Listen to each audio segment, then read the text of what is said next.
Hi friends, welcome back to my channel. ഇന്ന് നമ്മൾ ട്രിവാൻഡ്രത്തുള്ള vlog part 2 ആയിട്ടാണ് വന്നിരിക്കുന്നത്. അപ്പം സെക്കൻഡ് ഡേ മോർണിംഗ് ആണ്. ഒരു മോർണിംഗ് വ്യൂ ആണ് കേട്ടോ. ഇവിടുത്തെ ബിൽഡിങ്സ് ഒക്കെ നോക്കിയപ്പോൾ എനിക്ക് തോന്നിയ ഒരു കാര്യമാണ്, ഇവിടുത്തെ വരാന്തകൾക്കൊക്കെ വീതി കുറവാണ് കേട്ടോ. നമ്മുടെ ഏരിയയിലുള്ള വരാന്തകളെക്കാട്ടിയും വീതി കുറവാണ്. അപ്പം അത് എനിക്ക് തോന്നിയൊരു കാര്യമാണ്. പിന്നെ എല്ലാവരും ചിലപ്പോൾ വീതിയിൽ കെട്ടണമെന്നില്ല, പക്ഷെ എന്നാലും ഈ ഏരിയയിൽ ഒട്ടുമിക്ക ബിൽഡിങ്സിനും വീതിയില്ല കേട്ടോ. അപ്പോൾ മോർണിംഗ് ആയപ്പോൾ അതോ ഷാനുക്ക അയാൻ്റെ ഒപ്പം എന്തോ പസിൽ പോലത്തെ എന്തോ കളിക്കാൻ കേട്ടോ. വെജിറ്റബിൾസ്, ഫ്രൂട്ട്സ്, അതിൻ്റെയൊക്കെ ഒരു പസിൽ പോലെ. അപ്പോൾ അപ്പോഴൊക്കെ രാവിലെ നേരത്തെ തന്നെ കുളിച്ചിട്ട് അപ്പുറത്ത് ഇങ്ങനെ നോക്കുന്നുണ്ട് കേട്ടോ, ഇവിടെ എന്താ അവർ ചെയ്യുന്നുള്ളത്. ഇതൊക്കെ അവളുടെ സാധനങ്ങളാണ്. ഇന്നത്തെ ബ്രേക്ക്ഫാസ്റ്റ് എന്ന് പറയുന്നത് ചപ്പാത്തിയും ചിക്കൻ കറിയാണ് കേട്ടോ. എൻ്റെ ഫേവറേറ്റ് ആയിട്ടുള്ള ഒരു കോമ്പിനേഷനാണ് ചപ്പാത്തിയും ചിക്കൻ കറി എന്ന് പറയുന്നത്. അപ്പം ഞാൻ ഷാനിക്ക് വന്നപ്പോൾ ഞങ്ങളുടെ ഫേവറേറ്റ് ആയിട്ടുള്ള ഐറ്റംസ് ഒക്കെയാണ് കേട്ടോ ഉമ്മ ഉണ്ടാക്കുന്നത്. അപ്പം ഇത് ഇന്നലെ ലുലുന്ന് അയാന് വാങ്ങിയിട്ടുള്ളൊരു നൂഡിൽസാണ്. അപ്പം നമ്മുടെ നാട്ടിലൊന്നും കാണാത്ത ഒരു ടൈപ്പ് നൂഡിൽസാണ് കേട്ടോ. ഒരു ഫ്ലേവറാണിത്. ഈ ഫ്ലേവർ നല്ല ടേസ്റ്റ് ഉള്ളതാണ് കേട്ടോ, പക്ഷെ നല്ല എരിവുണ്ട്. അയാൻ ഇന്നലെ വാശി പിടിച്ചെടുത്തിട്ടുള്ളതാണ് കേട്ടോ ഈ നൂഡിൽസ്. ഞാൻ കുറേ പറഞ്ഞത് വേണ്ടെന്ന്, പക്ഷേ അവൻ അതന്നെ വേണം എന്നിട്ട് എടുത്താ കേട്ടോ. അപ്പോൾ അതുകൊണ്ട് തന്നെ അവൻ നല്ല ടേസ്റ്റുള്ള പോലെ ഇങ്ങനെ ആക്ട് ചെയ്യാണ് കേട്ടോ. അങ്ങനെ നമ്മൾ ഉച്ചത്തെ ഫുഡൊക്കെ കഴിച്ച ശേഷം നമ്മളിതാ കോവളം ബീച്ചിലേക്കാണ് ഗൈസ് ഇറങ്ങുന്നത്. ഇന്നത്തെ ദിവസം നമ്മൾ കോവളം ബീച്ച് കാണാൻ പോകാമെന്നാണ് കേട്ടോ പ്ലാൻ ഇട്ടുണ്ടായിരുന്നത്. അപ്പം ഇവിടുന്ന് ഒരു 1/4 മണിക്കൂറോളം ഉണ്ട് കോവളം ബീച്ചിലേക്ക്. അപ്പം ആദ്യം ഇവിടുന്ന് കിഴക്കേക്കോട്ട വരെ നമ്മൾ ഇതുപോലെ ഊബർ പിടിച്ചിട്ട് പോകാമെന്ന് വിചാരിച്ചു. പിന്നെ അവിടുന്ന് ബസ് കയറിയിട്ടാണ് നമ്മൾ കോവളം ബീച്ചിലേക്ക് പോകുന്നത് കേട്ടോ. അതിൻ്റെ ഇടയിൽ വണ്ടിയിൽ ഇരുന്നിട്ട് പ്ലാനിങ്സ് ഒക്കെ മാറ്റിയിട്ട് ഇത് ഏതോ ഒരു സ്ഥലത്ത് ഇറങ്ങിയിട്ടുണ്ട് കേട്ടോ. ആ ഒരു ടൈമിൽ എനിക്ക് സ്ഥലത്തിൻ്റെ പേരൊക്കെ അറിയണ്ടായിരുന്നു, പക്ഷേ ഇപ്പോൾ എനിക്ക് ഓർമ്മ കിട്ടുന്നില്ല കേട്ടോ. അപ്പം ഇവിടെ ഇറങ്ങിയിട്ട് ഇവിടുന്ന് ബസ് പിടിച്ച് പോകാമെന്നാണ് വിചാരിക്കുന്നത് കിഴക്കേക്കോട്ടയ്ക്ക്. പിന്നെ അവിടുന്ന് ഡയറക്റ്റായിട്ട് നമുക്ക് കോവളത്തിലേക്കുള്ള ബസ്സും കിട്ടും. അങ്ങനെ നമ്മൾ കിഴക്കേക്കോട്ടയ്ക്കുള്ള ബസ്സിൽ കയറിയിട്ടുണ്ട് കേട്ടോ. സത്യം പറഞ്ഞാൽ ട്രിവാൻഡ്രത്ത് ഞാൻ സഞ്ചരിച്ച ബസ്സുകളൊക്കെ എനിക്ക് ഭയങ്കര ഇഷ്ടമായി കേട്ടോ. കാരണം നമ്മൾ തൃശ്ശൂരിൽ ഇങ്ങനെ ബസ്സിൽ പോകുമ്പോൾ ഒരു ഇടുങ്ങിയ രീതിക്കാണ് ഇരിക്കുന്നത്. പക്ഷേ ട്രിവാൻഡ്രത്തുള്ള ബസ്സിലൊക്കെ ഭയങ്കര വിശാലമായിട്ടുള്ള സ്പേസ് ആണ് കേട്ടോ. ഞാനിങ്ങനെ ബസ്സിലിരുന്നിട്ട് തലങ്ങും വിലങ്ങും ഇങ്ങനെ വീഡിയോസ് ഇങ്ങനെ എടുത്തുകൊണ്ടിരിക്കുകയാണ് കേട്ടോ. അപ്പം അപ്പുറത്തിരിക്കണ ഒരു അമ്മച്ചി ഇങ്ങനെ തുറച്ചു നോക്കുന്നുണ്ടായിരുന്നു. അപ്പം ഞാൻ പറഞ്ഞു തൃശ്ശൂരിൽ നിന്നാണ് വരുന്നത്, ഞാൻ ആദ്യമായിട്ടാണ് ട്രിവാൻഡ്രത്തേക്ക് വരുന്നതെന്നൊക്കെ അവരോട് പറഞ്ഞു കേട്ടോ. അപ്പോൾ അവരെന്നോട് ചോദിച്ചു ഇവിടെ കോളേജിൽ പഠിക്കാൻ വേണ്ടിയിട്ടാണോ വരുന്നതെന്നൊക്കെ ചോദിച്ചിട്ടോ. അപ്പോൾ ഞാൻ കോളേജിലൊന്നല്ല, ഇവിടെ എൻ്റെ സിസ്റ്റർ ഉണ്ട്, അപ്പോൾ സിസ്റ്ററിനെ മീറ്റ് ചെയ്യാൻ വേണ്ടിയിട്ട് വന്നതാണെന്ന് പറഞ്ഞു കേട്ടോ. അപ്പം അവരെനിക്ക് റോഡ് സൈഡിലുള്ള വ്യൂസൊക്കെ എനിക്ക് പറഞ്ഞിട്ടുണ്ടായിരുന്നു. ഇത് ഇവിടുത്തെ one of the big stadium ആണ്, ചന്ദ്രശേഖരൻ നായർ സ്റ്റേഡിയം ആണെന്നൊക്കെ പറഞ്ഞു കേട്ടോ. പിന്നെ നമ്മളിപ്പോൾ പോണ വഴിയിൽ തന്നെയാണ് ഇവിടുത്തെ ഫേമസ് ആയിട്ടുള്ള പല പല പള്ളികൾ, ക്ഷേത്രങ്ങൾ അതൊക്കെ ഉള്ളത് കേട്ടോ. അതൊക്കെ അവരെനിക്ക് പറഞ്ഞു. ശേഷം നമ്മളിപ്പോൾ പാസ് ചെയ്തുകൊണ്ടിരിക്കുന്നത് നമ്മുടെ നിയമസഭാ മന്ദിരത്തിൻ്റെ ഫ്രണ്ട് കൂടെയാണ് കേട്ടോ.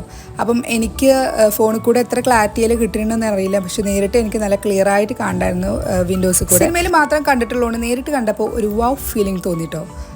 നീണ്ട് പരന്ന് കിടക്കുകയാണ്. അപ്പം മെയിനായിട്ടുള്ള ഒരു ഏരിയയിൽ കൂടെയാണ് കേട്ടോ നമ്മൾ പോയിക്കൊണ്ടിരിക്കുന്നത്. ഇതിൻ്റെ ഇടയിൽ ഞാനിങ്ങനെ സീറ്റ് മാറി കളിക്കുന്നുണ്ട് കേട്ടോ. ഓരോ സ്റ്റോപ്പ് കഴിയുന്തോറും ആൾക്കാരുടെ എണ്ണം ഇങ്ങനെ കുറഞ്ഞു വരികയാണ്. അപ്പം എനിക്കിഷ്ടമുള്ള പ്ലേസുകളൊക്കെ കാണുമ്പോൾ ഞാൻ ആ ഒരു ഏരിയയിൽ ഇങ്ങനെ പോയിരിക്കും. അങ്ങനെ അങ്ങോട്ടും ഇങ്ങോട്ടും മാറിയിരിക്കുകയാണ് കേട്ടോ. അങ്ങനെ പഴവങ്ങാടി ഗണപതി ക്ഷേത്രം അതിൻ്റെ ഫ്രണ്ടിലെത്തിയിട്ടുണ്ട്. അതേപോലെ തന്നെ ഫേമസ് ആയിട്ടുള്ള ശ്രീ പത്മനാഭ സ്വാമി ക്ഷേത്രത്തിൻ്റെ ഒരു ഫ്രണ്ട് വ്യൂ ആണെന്ന് എനിക്കറിയില്ല. ഒരു മിന്നായം പോലെ ഇവിടുന്ന് എനിക്ക് ആറ്റത്തുനിന്ന് കണ്ടിട്ടോ. ആ ഒരു മതിലിൻ്റെ അപ്പുറത്താണുള്ളത്. നമ്മൾ കിഴക്കേക്കോട്ടയിലൊക്കെ ഇറങ്ങിയിട്ട് അടുത്ത ബസ്സിന് വേണ്ടിയിട്ട് നടക്കണ വഴിയിലാണ് കേട്ടോ. അപ്പം നല്ല കട്ട വെയിലാണ്. ട്രിവാൻഡ്രത്ത് നല്ല ചൂടാണ് കേട്ടോ. ഓഫീസിലൊക്കെ പോകുമ്പോൾ മിക്ക സമയം ഞാൻ ഔട്ട് സൈഡ് തന്നെ ആയിരിക്കും. അതുകൊണ്ട് ഒരുവിധം വെയിലൊക്കെ ഞാൻ കൊണ്ടിട്ടുണ്ട്. പക്ഷേ ഇത് ഒരുമാതിരി വെയിൽ കേട്ടോ. അപ്പം എനിക്ക് സഹിക്കാൻ പറ്റാണ്ടായപ്പോൾ ഞാൻ ഫ്രണ്ടൊക്കെ കവർ ചെയ്തിട്ട് നടക്കാറുണ്ട്. മോത്തിക്കൊക്കെ ഭയങ്കര ഒരു ചൂടെടുക്കുകയാണ്. അങ്ങനെ നമ്മുടെ ബസ് സ്റ്റോപ്പിൽ എത്തിയിട്ടുണ്ട് കേട്ടോ. അപ്പം ഇവിടുന്ന് നമുക്ക് ഇനി ഡയറക്റ്റായിട്ട് കോവളം ബീച്ചിലേക്കുള്ള ബസ്സാണ്. ബസ് സ്റ്റോപ്പിൽ നമ്മൾ എത്തിയ സമയത്ത് അവിടുന്ന് കോവളം എന്നൊക്കെ വിളിച്ച് പറയുന്നുണ്ട് കേട്ടോ. അപ്പം നമ്മൾ ബസ് എത്തിയെന്ന് വിചാരിച്ചിട്ട് ഓടിപ്പടഞ്ഞ് അങ്ങോട്ട് എത്തിയപ്പം അവിടെ കോവളത്തേക്കുള്ള ബസ് തന്നെയാണ്. പക്ഷേ അവിടെ ഫ്രണ്ടിൽ നിർത്തണ ഒരു ബസ്സായിരുന്നില്ല. അതായത് ബീച്ചിൻ്റെ ഫ്രണ്ടിൽ നിർത്തണ ബസ്സല്ല കേട്ടോ, വേറെ എവിടെയോ പാർക്ക് ചെയ്യണ ഒരു ബസ്സാണ്. അപ്പം കുറച്ച് വെയിറ്റ് ചെയ്തപ്പോഴാണ് കറക്റ്റ് കോവളത്തിൻ്റെ ഫ്രണ്ടിൽ നിർത്തണ ഒരു ബസ് കിട്ടിയത്. ഇത് ബീച്ചിലോട്ട് പോണ ഒരു വേ ആണ് കേട്ടോ. അപ്പം രണ്ട് സൈഡിലും ഇങ്ങനെ ഒരുപാട് കുട്ടി കുട്ടി ഷോപ്പുകളുണ്ട്. അപ്പം ഷോപ്പുകൾ എന്ന് പറയുമ്പോൾ ഡ്രസ്സസിൻ്റെ, അതായത് നമ്മൾ ബീച്ചിലുള്ള ഡ്രസ്സിൻ്റെ ഷോപ്പ്, അതുപോലെ തന്നെ നമ്മൾ കക്കകളൊക്കെ കൊണ്ട് ഉണ്ടാക്കിയിട്ടുള്ള കുറച്ച് ഇങ്ങനെ ശില്പങ്ങളൊക്കെ ഉണ്ടാവില്ലേ, അതുപോലത്തെ ഷോപ്പുകൾ, പിന്നെ കൂൾ ഡ്രിങ്ക്സ്, അങ്ങനത്തെ ഷോപ്പുകളൊക്കെയാണ് കേട്ടോ. ഈ വഴി കൂടെ കടൽ കാണുമ്പോൾ നല്ല സുഖമാണ് കേട്ടോ. കാരണം നല്ലൊരു ഇറക്കമാണ്. ഇങ്ങനെ നമ്മളറിയാതെ തന്നെ കാലുകൾ ഇങ്ങനെ നടന്ന് ഇങ്ങനെ എത്തും. പക്ഷേ തിരിച്ചു പോണ വഴിക്ക് നമ്മൾ ആകെ വലഞ്ഞു കേട്ടോ. ഇങ്ങനെ ഭയങ്കര കേട്ടായിരുന്നു. നമ്മൾ കോവളം ബീച്ചിൽ എത്തി ഗായ്സ്. നമ്മൾ ഫ്രണ്ട് സൈഡിൽ എന്നൊക്കെ പറഞ്ഞിട്ട് ഏതോ ഒരറ്റത്ത് എൻഡിങ് പോയിന്റിലാണ് വന്നിക്കുന്നത് തോന്നുന്നുണ്ട് കേട്ടോ. അതിൻ്റെ അപ്പുറത്തേക്ക് കടക്കാൻ പാടില്ല എന്ന് പറഞ്ഞിട്ട് അവിടെ ഇങ്ങനെ ബോർഡൊക്കെ വെച്ചിട്ടുണ്ട്. വന്നവും ഞാനൊരു പാളി പോയിട്ടുള്ള റീൽ എടുക്കുകയാണ് കേട്ടോ. എനിക്ക് ഇവിടെ വന്നപ്പോൾ റീൽ എടുക്കണം തോന്നി, പക്ഷേ ജസ്റ്റ് ഒരു വട്ടം മാത്രം നോക്കിയെടുത്തിട്ട് ചെയ്തുകൊണ്ട് തന്നെ ആകെ കൊളായ റീലാണ്. അതുകൊണ്ട് ഞാൻ അപ്ലോഡ് ചെയ്യാൻ നിന്നില്ല. പക്ഷേ എൻ്റെ ഒരു വിഷമം തീർക്കാൻ വേണ്ടിയിട്ട് ഞാനിതാ യൂട്യൂബ് ചാനൽ ഇട്ടതാണ് കേട്ടോ. അപ്പം അതിനുശേഷം അങ്ങോട്ടും ഇങ്ങോട്ട് അലഞ്ഞ് തിരിഞ്ഞ് നടക്കാണ്ട് ഞങ്ങൾ. സത്യം പറഞ്ഞാൽ കോവളം ബീച്ച് എന്ന് പറയുന്നത് അത് വേറൊരു വൈബ് തന്നെയാണ് കേട്ടോ. ഇവിടെ വന്നിട്ട് തന്നെ നമ്മളത് അനുഭവിച്ച് തരണം. ഒരുപാട് ബീച്ചിലേക്ക് പോയിട്ടുണ്ടെങ്കിലും ഞാൻ പോയതിൽ വെച്ചിട്ട് ഏറ്റവും ബ്യൂട്ടിഫുള്ളും ഏറ്റവും കൂടുതൽ ചില്ല് ചെയ്തിട്ടുള്ള ഒരു ബീച്ച് തന്നെയാണ് കേട്ടോ. അപ്പം അത് എന്താണെന്ന് എനിക്ക് പറഞ്ഞറിയിക്കാൻ പറ്റുന്നില്ല. ഞാൻ എൻ്റെ ലൈഫിൽ ആദ്യമായിട്ടാണ് ഒരാൾ പാരച്യൂട്ടിൽ പോകുന്നത് നേരിട്ട് കാണുന്നത് കേട്ടോ. പിന്നെ ഇവിടുത്തെ കാഴ്ചകളൊക്കെ ഭയങ്കര രസകരമാണ്.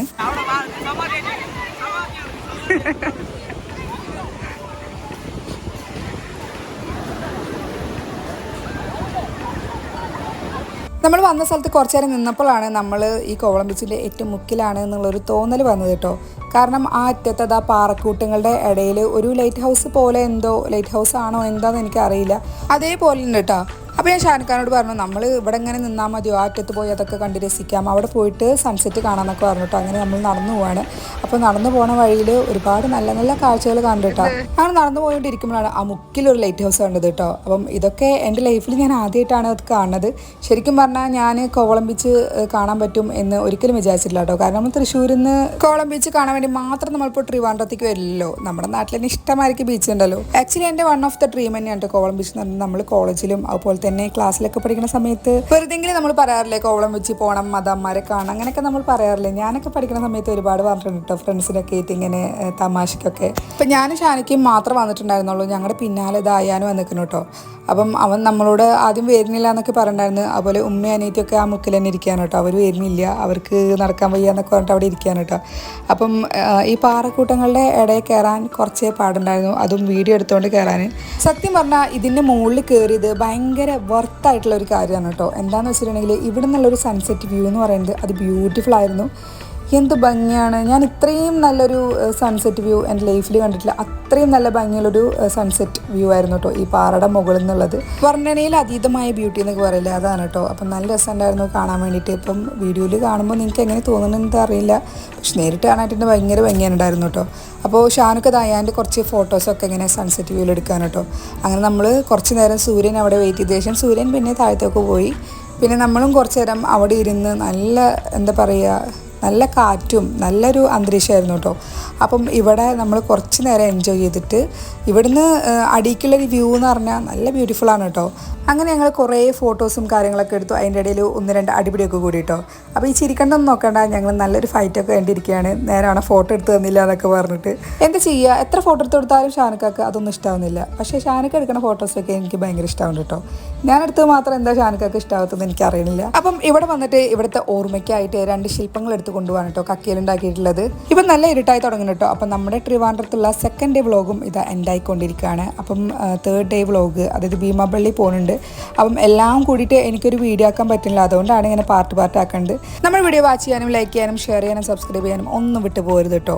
നെക്സ്റ്റ് വീഡിയോ ആയിട്ട് വീണ്ടും കണ്ടുമുട്ടാം. Tata, take care.